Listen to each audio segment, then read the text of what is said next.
আসসালামু আলাইকুম বন্ধুরা, আজকে নিয়ে এলাম নতুন একটি ব্লগ। আপনাদের আজকে বানিয়ে দেখাবো পালং শাকের জুস। দেখুন, কিছু পালং শাক নিয়েছি এবং 3টা লেবু, কিছু পরিমাণ পুদিনা পাতা, তারপরে কিছু পরিমাণ আইস। এগুলো একত্রে ব্লেন্ডারে নিয়ে নেব। দেখুন আমার নতুন ব্লগ। ও স্বাদ মতো একটু চিনি নিয়ে নেবেন, আপনারা আপনাদের যতটুকু প্রয়োজন ততটুকু নেবেন। সবগুলো একত্রে দিয়ে দিচ্ছি।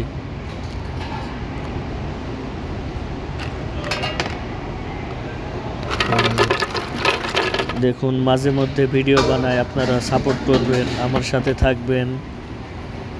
আমার এই ইউটিউব চ্যানেলটি যাতে গ্রো হয় এবং একটি ফেসবুক পেজও আছে আমার, একসাথে মিক্স করে নেবেন। সবগুলো একসাথে মিক্স করে নেবেন। আপনারা লেবু একত্রে দিবেন না, পরে লেবু দিবেন কিছুক্ষণ হওয়ার পরে। এই যে আমি এখন লেবু দিচ্ছি, দেখেন এইভাবে লেবু দিবেন। সুন্দর করে ব্লেন্ডার করে নেবেন। তারপরে দেখুন কিভাবে আমি বানাই।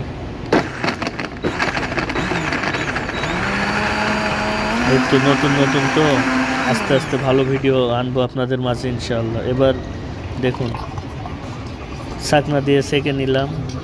কত সুন্দর কালারটা দেখছেন, কত সুন্দর হয়েছে। বন্ধুরা আমার পাশে থাকবেন, ইউটিউব চ্যানেলটাকে সাবস্ক্রাইব করে দিবেন এবং একটি ফেসবুক পেজ আছে, ফেসবুক পেজটাকে ফলো করে দিবেন। মাশাআল্লাহ, কত সুন্দর কালার হয়েছে। তারপরে ডিজাইনের জন্য একটা লেবু। পরবর্তী ভিডিও পেতে চ্যানেলটি সাবস্ক্রাইব করে দিবেন ও ফলো করবেন।